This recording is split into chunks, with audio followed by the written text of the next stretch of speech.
Dumako na po tayo dito yung sinasabi natin kay John Vic at nakakuha na po tayo ng, nakita nyo na ba yun? Press 1 nga kung nakita nyo yung actual video, press 6-7, press 6-7. Kung nakita nyo na po yung actual video ng pagtakas ni Robin at Bato, nakita nyo po ba? Nakita nyo na? Okay, dumako na tayo dito. Iginiit ng DILG na walang nangyaring pag-atake sa Senado kahit nagkabarilan na. Ipinresinta na rin ang ilang kuha ng CCTV na mas magbibigay linaw sa mga nangyari. Live mula sa Malacanang, nasa frontline ng balitang yan si Maricel Halili. Maricel, bakit daw hindi matatawag nga na pag-atake ang nangyari sa Senado? Cheryl, inilabas na nga yung mga CCTV footage dyan sa nangyaring insidente o yung gunfire incident dyan sa Senado nung nakaraang linggo. Base doon sa mga CCTV footage, makikita kung ano yung nangyari dyan na naging basehan kung bakit sinabi ng DILG na malinaw na hindi raw naging under attack ang Senado. Kung makikita natin doon sa CCTV footage early on, bago sumapit yung 7:45 ng gabi ng May 13, kung kailan nangyari yung putukan dyan sa Senado. So, teka lang po ba, ano pong meaning nito? Scripted. So, hindi po totoong Diyos ang sinasamba ni Cayetano. Demonyo! Ha? Demonyo po ang sinasamba, hindi po ang Diyos ang sinasamba ni Cayetano. Sinungaling! Estupido, walang modo! Aray ko! Aray ko! Before yan mangyari, nagpunta yung mga NBI personnel dyan sa may hallway patungo ng kantin. Ito yung katapat ng Senate area kung saan nangyari yung putukan nung Miyerkules nung nakaraang linggo. Ang base dito sa CCTV footage, makalipas lamang yung ilang mga sandali, umalis na rin yung ibang mga NBI personnel dyan sa hallway na yan. 2 NBI agents na lamang ang natitira.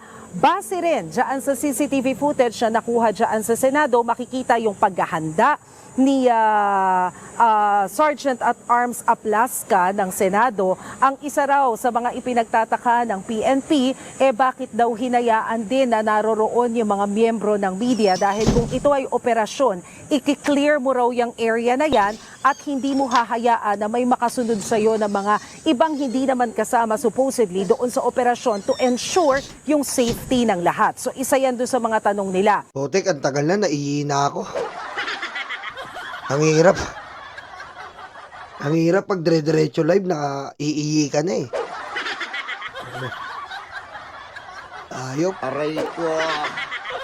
Pero makikita doon sa loob ng Senado yung paghahanda rin ng mga sergeant at arms at iba pang personnel. May sumilip sa pintuan, sa bintana, tiningnan kung sino yung naroon sa kabilang side ng wall. At kapag tiningnan yung CCTV doon sa kabilang side ng wall, 2 yung NBI personnel na naiwan doon. Makikita rin doon sa labas na CCTV sa may hallway na 4 na beses nagkaroon ng pag-discharge ng barel. Hindi nila to tinawag na warning shot. Pag-discharge yung sinasabi ng PNP at ng DILG. After ng 4 na putok ng barel na yan, makikita na nagkuble yung NBI agent at saka siya nagpaputok nung tinatawag nila na cover fire shot. So, makikita natin dahil daw dito sa mga CCTV footage na ipinakita sa media, malinaw daw na walang pag-atake. Nilinaw din ni Interior Secretary John Vic Remulla na kaya ipinatawag ng GSIS ang NBI dahil gumihingi sila ng assistance to ensure the security doon sa kanilang facility because alam niyo po pala, yung GSIS, marami palang milyong-milyong mga painting na halaga. Di ba? Marami po pala. Oy, Kuya Chris Angel, nandiyan ka pala. Sana bukas ka pa. Aray ko! Di ba? Ma'am Aurelia Otega, di makita nyolo. Huwag niyo na pong pangaraping makikita. Diyan po na-report yung channel natin. Huwag niyo nang pangarapin, okay? Ha? Huwag niyo nang pangarapin. Aray ko! Number 1, nanawagan daw si Senador Bato de la Rosa ng people power. So ayaw nilang madamay sa gulo na yon dahil number 2, maraming mga artworks na nagkakahalaga daw ng milyong-milyong piso yung GSIS na kailangan nilang i-ensure ang safety. Ang tanong natin kanina, bakit NBI? Bakit hindi PNP ang pinatawag ng GSIS? Ang sabi ni Secretary Remulla, nakatoka na ang PNP sa pag-maintain ng peace and order sa bahagi ng Senado. Wala naman daw kaso kung NBI ang hinga ng tulong ng GSIS dahil law enforcement agency pa rin naman daw ito. Pakinggan natin yung bahagi ng sinabi ni Interior Secretary John Vic Remulla. Pagkatapos ng 6 na araw na masusing pag-iimbestigasyon, paghagila po ng lahat ng available videos, interviews, affidavits, ay marami po kaming conclusion na nakuha. For the record, all evidence points that there was no attack on the Senate. Oh, pusang ina ka, Cayetano, sinungaling ka, sinasamba mo ay Diyos-Diyosan. Ha?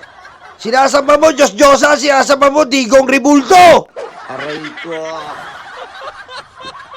Wala pong atake sa Senado, motherfucking shit. Aray ko.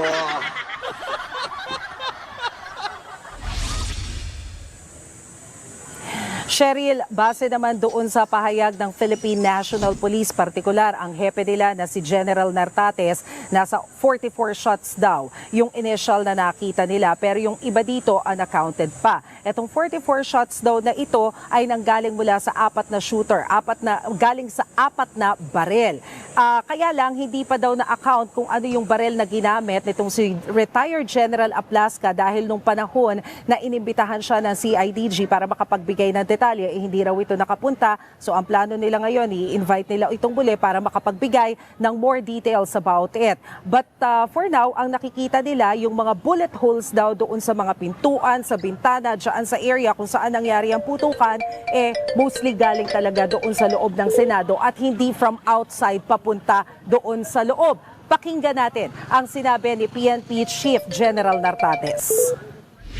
On the outside, wala tayong makikitang bullet hole going inside the building. Okay, so and per our ballistics examination, those 44 fired cartridges came from four firearms. So meaning, meron tayong 4 na shooter. Patay kayo dito. Scripted na scripted. Cheryl, kanina tinanong din natin si Justice Secretary Vida kung sino-sino ba yung nakikita niyang posibleng liable sa mga pangyayaring ito. Ayaw munang magbigay ng pangalan ni Secretary Vida dahil kanina pa lang naman itinurn over sa kanya ng PNP yung kanilang initial investigation sa nangyaring insidente dyan sa Senado. Pero isa pa sa tanong natin, ano ba ang ibig sabihin kapag under protective custody ng Senado? Ano-ano ba ang sakop nito? Sabi ni Secretary Vida sa atin, kapag kasi ganyan na protective custody, ina-assume na kapag kailangan halimbawa ng korte o ng DOJ na ipatawag sa Senado. Ayaw pong magano ni Aplasca, ayaw pong makipag-coordinate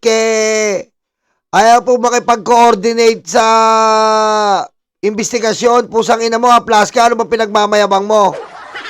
Aray ko. Ano ba pinagmamayabang mo, Aplasca? Ha? Maangas ka na? Security guard ka lang, kupal. Aray ko. Ha? Mananalo ka ba sa otoridad? Security guard ka lang. Binabantayan mo lang yung Senate. Parang pinasosyal na gwardiya ka lang, leche. Aray ko.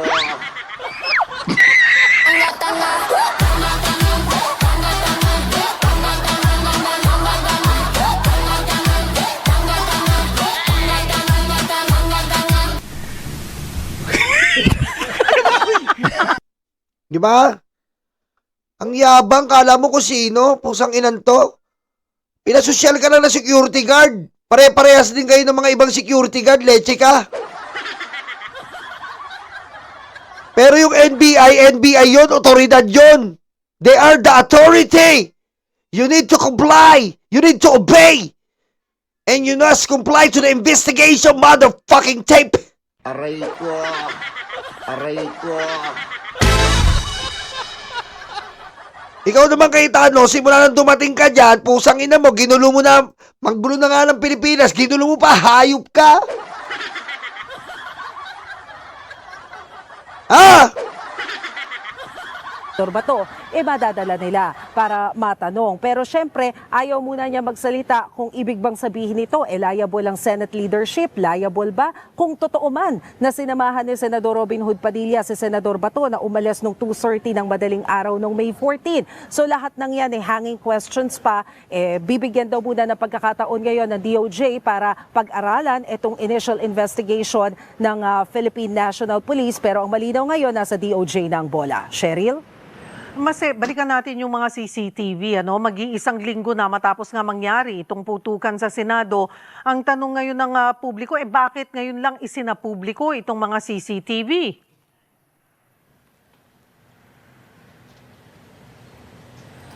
Well, Cheryl, sinagawa pa raw kasi yung investigation ng Philippine National Police. Kaya etong mga panahon, 6 na araw na pagsasagawa ng investigation, ginugol nila yan, pag-collate ng mga CCTV, pag-collate ng mga information na kailangan para magkaroon sila ng malinaw na ebidensya kung ano nga ba talaga ang nangyari. Isa ba doon sa tinanong natin sa DILG kanina, masasabi nga ba natin na staged o scripted yung nangyari nitong nakaraang linggo sa Senado? Sa ngayon, wala pa raw silang konklusyon tungkol dyan sa mga kuro-kuro na baka scripted o staged itong pangyayaring ito. Ang malinaw lamang daw ngayon, hindi totoo na naging under attack ang Senado. Cheryl? Doon naman sa Stage talaga. Ngayon po, ang problema natin dito, paano yan?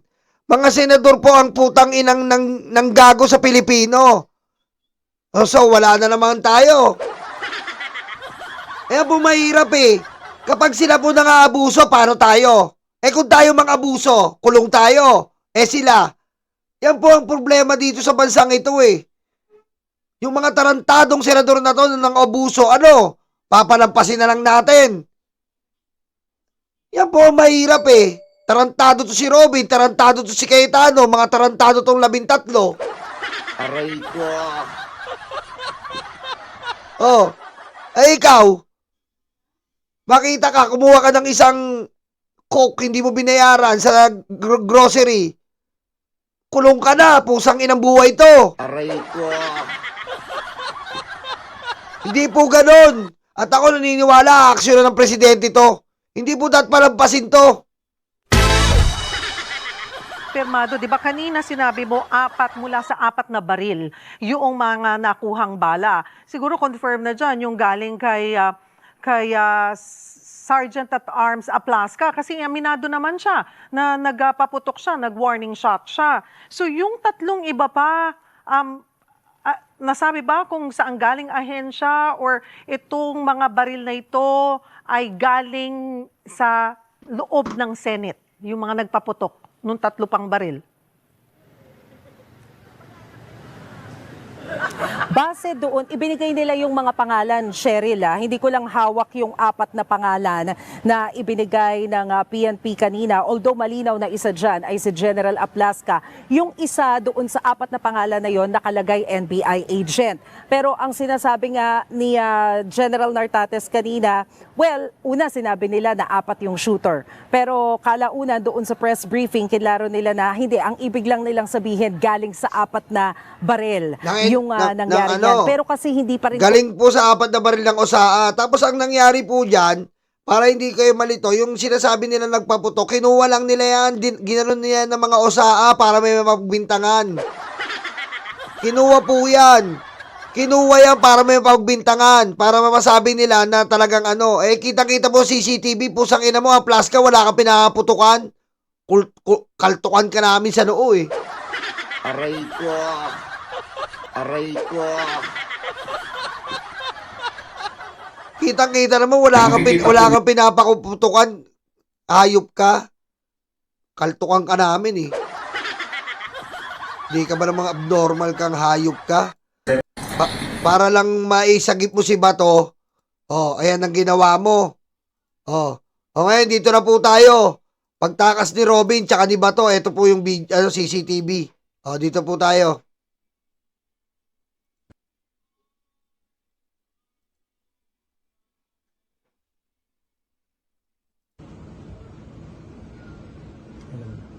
Hop. Ayan po si Robin. Kitang-kita nyo ha. Si Robin, kitang-kita nyo ha. Kita nyo po ha. Tandaan nyo, pag mahirap, kulong.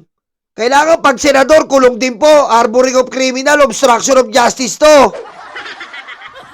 Aray ko. Ha? Aray ko. O, isa pa.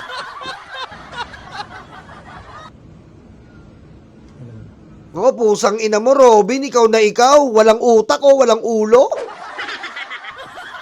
Si Robin na Robin po, oh, tignan mo. Robin na Robin, kita nyo po. Walang laman yung utak. Kita-kita si Robin eh. Magaan yung ulo, walang laman eh. Kitang-kita, Robin, ikaw yan. Aray ko.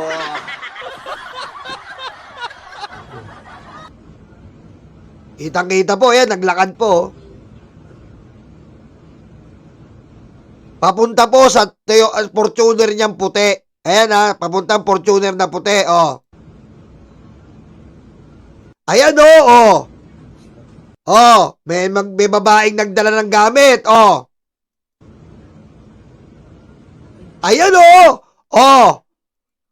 Huling-huli. Oh. Huling-huli, oh, kita mo, oh. Oh, si Bato, oh. Oh, sinalubong pa ni Robin. Ayan oh. Oh.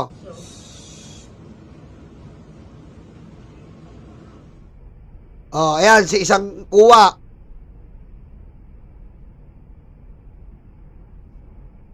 Oh, si Robin. Oh, ayan oh. Si Bato. Putang ina mo, Robin Padilla. Putang ina mo talaga.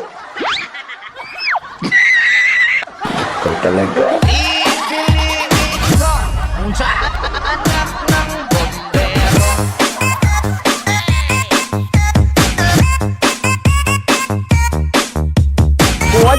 Guo 出席习近平 Okay lang sana eh. Kung may bobo at tanga tayo senador eh. Kaso bobo at tanga na senador kung sintidor pa ng kriminal. Pusang ina mo talaga, Robin. Aray ko. Pinapanlampas na nga namin yung kabobohan mo, katangahan mo, araw-araw, kupal ka. Ikaw pa nagtakas kay Bato? Ang ina mo, wala talagang alam eh. Aray ko.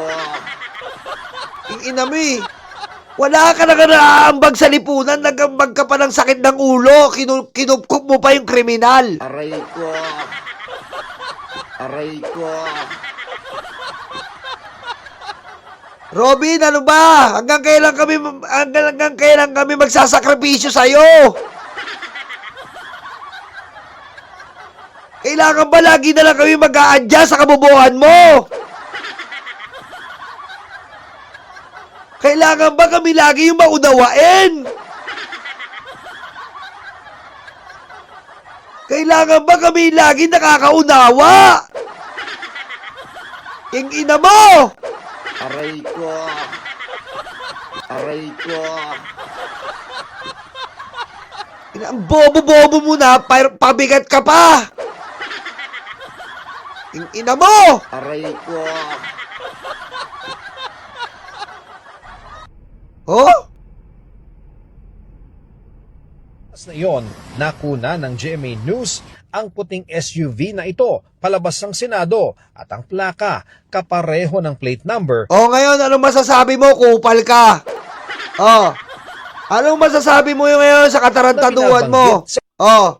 Anong masasabi mo? Kitang-kita ka ngayon, no? Oh. Oh. Ayan, no? Oh. Tanginan to.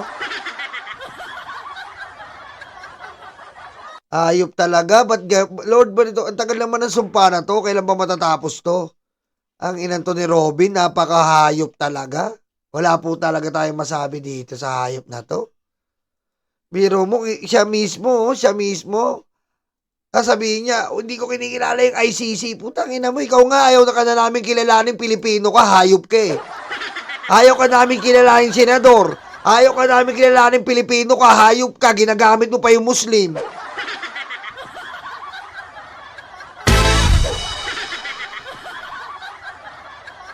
Hayop talaga to si, napakawalang yamo, Robin Padilla. Ewan ko ba, ba't ka pa nanalo? Hayop ka talaga. Kita mo, kitang-kita po sa CCTV, tinakasi ba to? Ay, nako mga kababayan, maging matalino na po tayo. Maging matalino po tayo, maging na po tayo mga kababayan. Kawawa tayo dito. Kawawa tayo. Pero mo, albawa po kayo po yan, nagtakas kay Bato, putik-lintik ang kaso nyo. Lintik ang kaso nyo, tapos habang sinasakal kayo sa leeg, dinadala kayo sa presinto. Grabe. Pilipinas, gumising na kayo. Hindi natin deserve ang mga putang inang senador na to. Putang inang 13 na to. Etong putang inang mga 13 na utas na to, putang inang nyo. Ha? Hindi kayo karapat dapat para sa Pilipino. Tapos pag kami gumawa niyan, lintik ang kaso namin. Pag kayo, okay lang, tang inang nyo. Aray ko. Pagaling mo si BBM, no joke.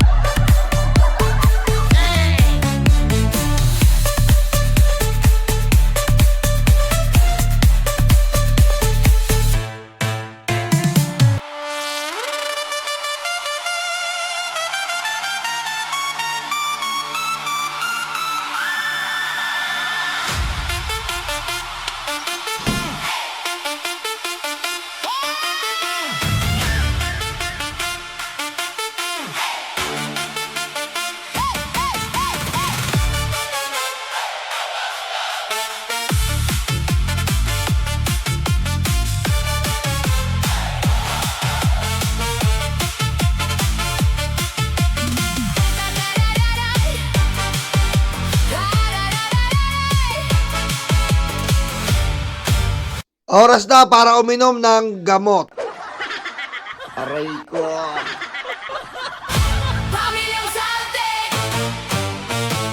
Mga kababayan, gumising tayo. Nakikiusap ako, gumising tayo. Mga kababayan, kawawa naman tayo. Kawawa tayo. Tayo nagsasakripisyo sa bansang ito. Tayo pa rin ang ginagago. Huwag na tayong pumayag, mga kababayan. Tama na to. Tayo na lang yung nagago. Mga kababayan, makinig kayo sa akin ha.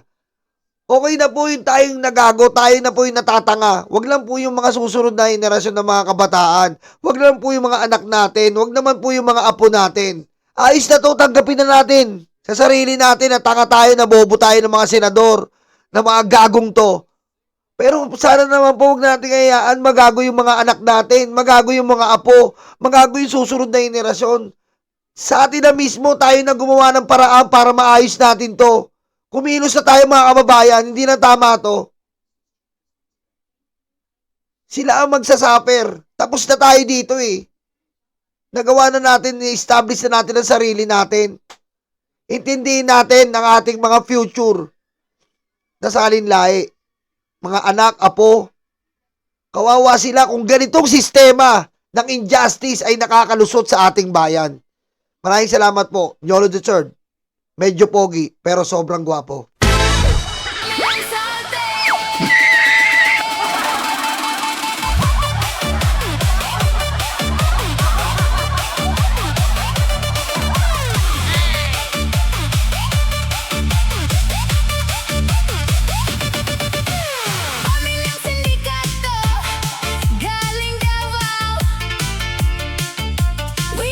Gusto ko magpasalamat sa BMB Ohana, aking BM family, BMB Ohana, at ang Ulo Natix, si Reza Force family, at ang Mandirigma fam ni Banat Boy. Lahat po yan matatanda. Wala po kayong pagpipilian. Lahat sila matatanda at kulubot. Pero mahal na mahal ko yan.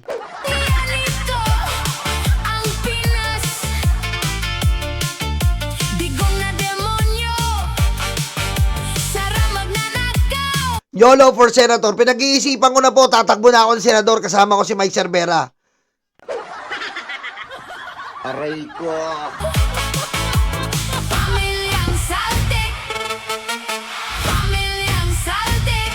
Magkita-kita po tayo mamaya, magla-live po tayo. 5 beses, 10 beses na tayo magla-live.